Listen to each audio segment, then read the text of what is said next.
operating unlike the Prime Minister and his bunch of pom-pom people and cheerleaders who want to tell him something otherwise. Okay. The Prime Minister is in la-la land, disconnected by issues on the ground. So am I right? That is the gruesome reality of India. Am I right, therefore, in saying that you're saying problem 1 is unemployment, problem 2 is unemployment, problem 3 is unemployment? Yes or no before I move ahead?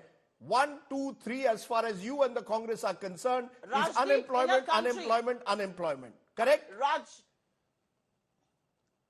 without a doubt, Okay. in a country where 60% of your population is below 35, what is? It's a ticking time bomb. It is not a problem. Unemployment is India's ticking time bomb that Narendra Modi has completely refused to acknowledge. Okay, that's the reality. Okay, you made your point. Now I want to turn to Zafar Islam, because the Prime Minister in every speech is speaking, on the other hand, of a Viksit Bharat. You've had a Viksit Bharat Yatra that's been going through the country. You now tell us, what are the 3 elements that you see are crucial to your idea of a Viksit Bharat? Why do you, what is your dream of a Viksit Bharat? Tell me 1, 2, 3.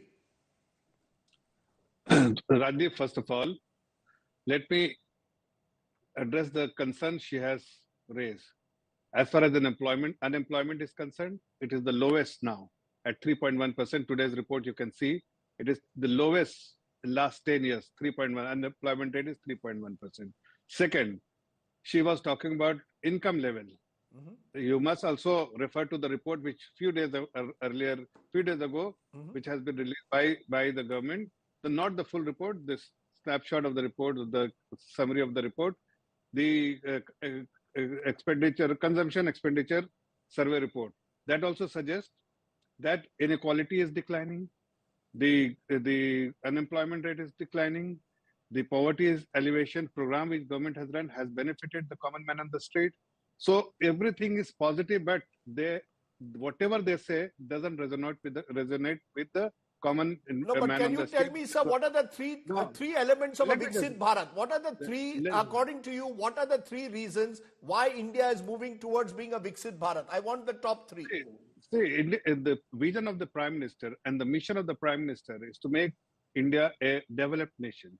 It cannot happen overnight. That's why he has set a target of 2047, because a lot of more has to go. In some respect, in some space area, we are definitely Viksit Bharat ahead of many developed countries, like software development, like in some areas, we are definitely in every form, every way we can be seen as a Viksit Bharat. But there are many more things to do. The per capita income has to increase. It is $2,300 or $2,500 per capita income needs to be improved. And that is something the government has taken initiative. And it is this Prime Minister who has the political will, has the ability to take bold decisions. And in Modi 3.0, you will see many more important legislation will come. So can I ask you once again, what are 1, 2, 3? She said 1, 2, 3 for her of a Berozgaar Bharat or unemployment. What is 1, 2, 3 for you of a Viksit Bharat? 3 things that you believe the Modi government has done to take India in the direction of a Viksit Bharat. See, every man in the country, in a Viksit Bharat, a developed nation, what you compare with a developed nation, every man in the country, every citizen of the country must feel that they have enough disposable income. That's one. Definitely, that is our agenda. Second, the quality of life, the ease of living must improve, and the convenience of living, like a developed nation has, must be. Number 3, that the Viksit Bharat, in our ambition, one of the ambition of the Prime Minister is that we should be strong in every possible way, that the world should look at us as a strong nation, like they are looking at us, but we should be strong in every sphere of life. Okay, I've heard you. You've given your 3 planks of it. No, 1 minute, ma'am. I'll come to each of you. We've got 4 panelists. I will give each of you equal time. Prasenjit Bose, you've been seen as among those who sees the glass as half empty. When I read your pieces, you believe that the unemployment crisis is very serious. You believe that there are serious crises in terms of inequalities. You just heard the 2 politicians giving their alternative views. One half full, one half empty. Is the truth somewhere in between?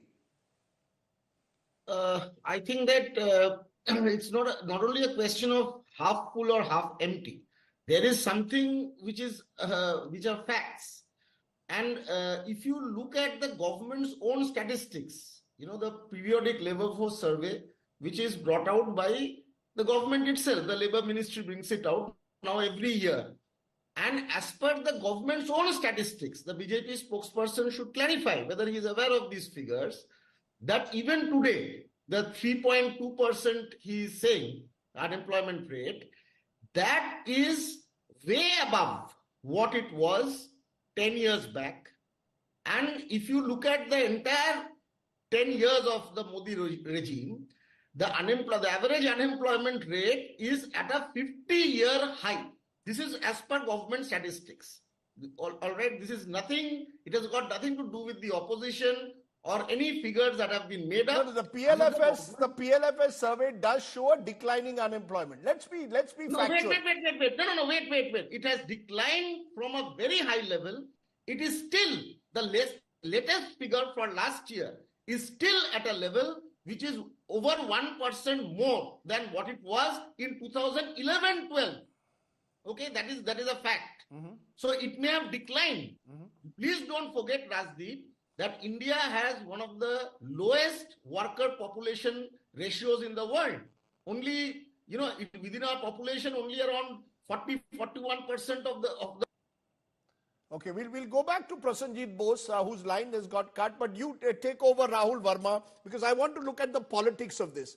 You're hearing the Prime Minister go across the country on this whistle-stop tour, speaking of his dream of a Viksit Bharat. Of course, he attacks the opposition on Parivarvad and other issues, but the core of his appeal is, I am going to give you a dream of a stronger, stable Bharat.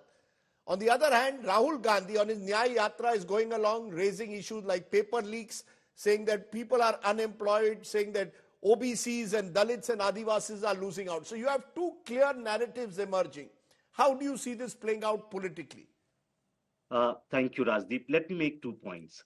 The first one, this two narrative was also present in the Mood of the Nation survey, which India Today showed a month ago.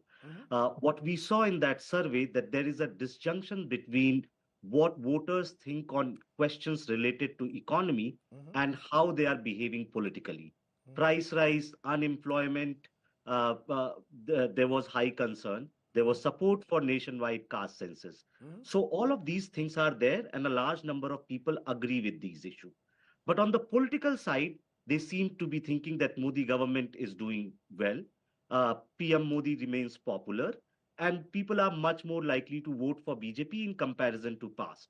So what this suggests, that perhaps voters do not have enough trust on opposition to be able to deliver on some of those issues which concerns them.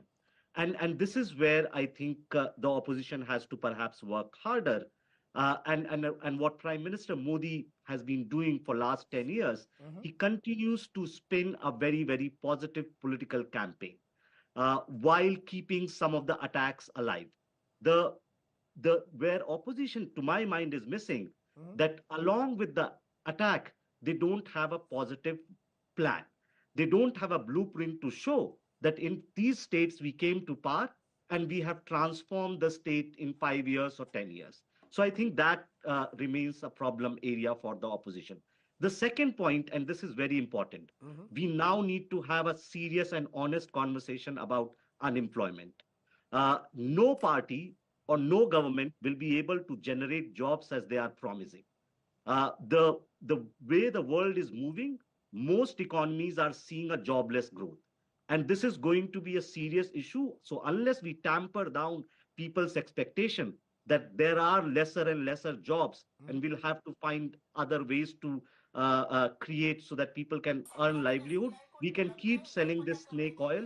This is not going to work. Okay. And related point, think of it. There is no economy on this planet which has been able to grow without moving a large number of people from agriculture to manufacturing and then to services area.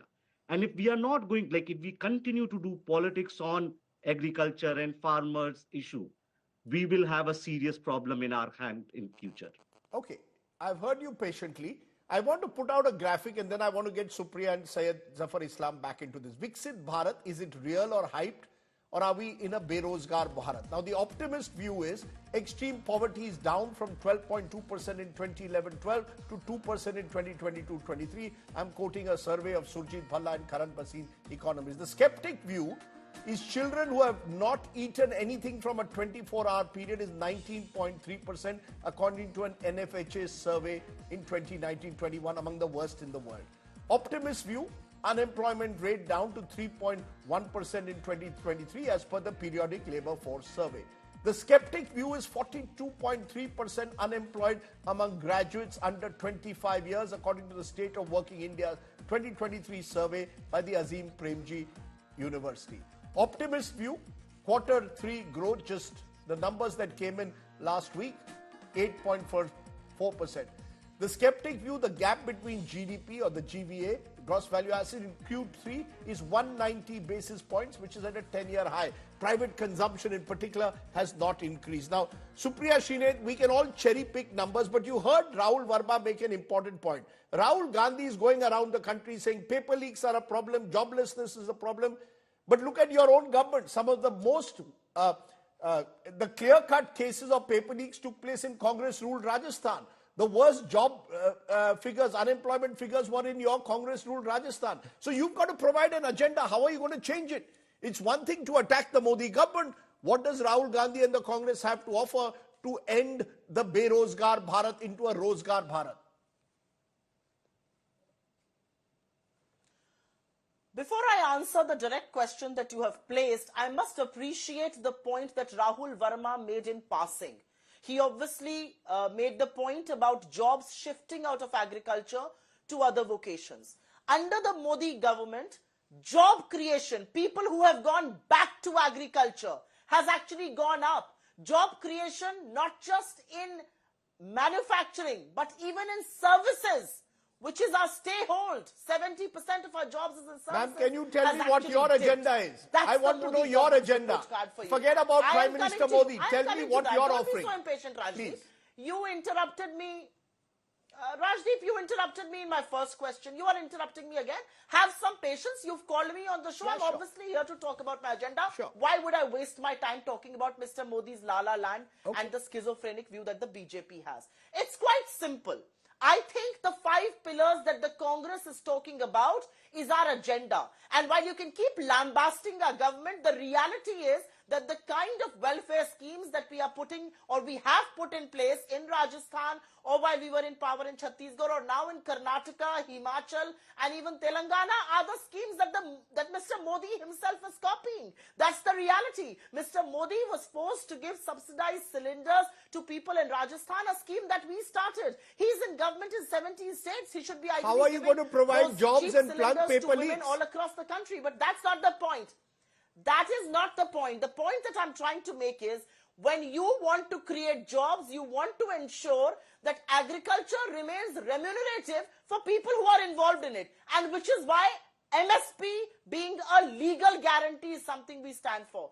Tomorrow morning, and let me tell you, tomorrow is going to be a mega day, because tomorrow we are announcing absolutely path-breaking announcement as far as job creation is concerned. It's quite simple. It's not rocket science, Rajdeep. You will hear it. No, tell us what it is. When you've got Tell us what it is. government jobs vacant across the country, why will I tell you what it is? Come on. Supriya Shine, I'm giving you a platform to announce. You see, the Congress keeps saying, ma'am, the Congress keeps saying that television does not air your point. I am asking you, give us your central theme. Give us what is the central theme that you're giving for jobs. Please tell us. You don't have to give the details. You've been a journalist, Rajdeep. Ma'am, you give us the details, na? You give us the central theme. You have been a journalist for over 30 years, Rajdeep. 35. You actually expect me to preempt an announcement that my leaders are supposed to make tomorrow. I mean, what sort of maturity of a debate is this? There is something that is going to be announced tomorrow. We must wait and watch, because that is going to set India on the course of employment. I will only tell you the priority areas. The priority areas are the 30 lakh government jobs that lie vacant. The priority areas are paper leak. It's very rich of you to name Rajasthan, but the 50 lakh people who appeared for the police constable exam in UP, Just last month, the paper leak happened, the paper has been cancelled, and now they will wait for another 7 years perhaps for the exams to happen like they did this time. There is no law in place, and that's what we are really talking about. We are talking about making it remunerative to do agriculture. We are talking about giving a push to services. You will see very, very specific announcements. But I'm quite aghast that you've said enough. Speak ahead of both Rahul Gandhi and the okay, president. you don't want to But preempt. I want to say one thing. Very quickly, ma'am. And that no. Rajdeep, I will not be preempt. fair to It's me not about also. wanting to. I will not preempt. No, please wait. Please wait. I'm talking. Ma'am, make your point I hopefully quickly. interrupt you as much as he interrupted me. From UP TET to ROARO to UPSSC to the NEET undergraduate to the UP board exams, there are plethora of exams that have leaked. Does the Modi government realize what a paper leak does to individuals? You are talking about the glass half empty. I was in the yatra for multiple days, and I will go back and join that yatra. The palpable anger and the palpable mistrust that the youth of this country have against the Modi government is going to sweep the floor. Okay, you made your point, ma'am. I've listened to you patiently. The fact is, paper leaks, there have been 40 paper leaks across 15 states in the last 5 years. And these are figures up to February of last year. It happened in Congress-ruled Rajasthan as well. Paper leaks is a serious crisis that every government has to battle. Rajasthan made a rule against paper leaks. No, that's okay. The BJP has also now made a national law on paper leaks. The BJP has also made a national law. You all have to offer me solutions. Ma'am, you all have to offer me solutions. I asked you, Zafar Islam, just as I asked her, do you believe that the Prime Minister, when he speaks of a Viksit Bharat, should also be telling us what is his plan to provide employment over the next 10 years? As Rahul Verma says on the show, it's a far more serious problem than just to reduce it to a slogan. You have to give us what is, in the next 10 years, how will the Prime Minister ensure that more and more Indians get employment and gainful employment? Rajdeep, there are two things. I will make few points. Allow me to make those points first. First of all, we are only in last 10 years. People who are claiming that we will give n number of jobs, and people below the 30, our country has 65% or 55% population below the age of 35. I think they were 25 when we were not in the government. Did they provide any job to them? None. So they are just claiming, even 2000, somebody was talking about that the unemployment rate in 2011 was 2%, less than 1% what the current number is. I think tell me what you're going to do. Sir, forget about Congress. You are in power. Mr. Zafar Islam, you are in power. The Prime Minister says Viksit Bharat. Give me specifics. You have given enough time for her I will give you also. First, let me revert, and then I will come to those points. Somebody was claiming that the unemployment rate in 2011 was 2%. I think they must go and refer those numbers. I think it was beyond much more than that. It was around 8.17%. Third thing, which is very important, they have only made this kind of statement to sensationalize those kind of statement and announcement. Nothing has impacted because they have lost the confidence and the trust of the people. Because last year, last time you remember, just before the general election, 2019, they came with some scheme. Finally, they had to withdraw because there was no receptiveness as far as people of India is concerned. While let me now respond to your question.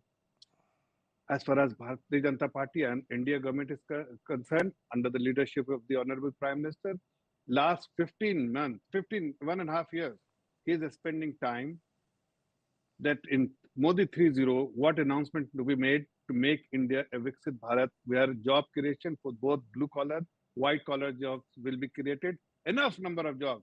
It cannot, as somebody said, that government cannot provide. Sir, you've not even filled the existing government jobs. Ma'am, Supriya ji, he did not intervene with you. We are sick of the No, ma'am, he did not intervene with you, please. People are sick of your party. People are sick of you. People are sick of you. Give me your two big ideas. Give me two big ideas, sir. Supriya Srinet's voice down.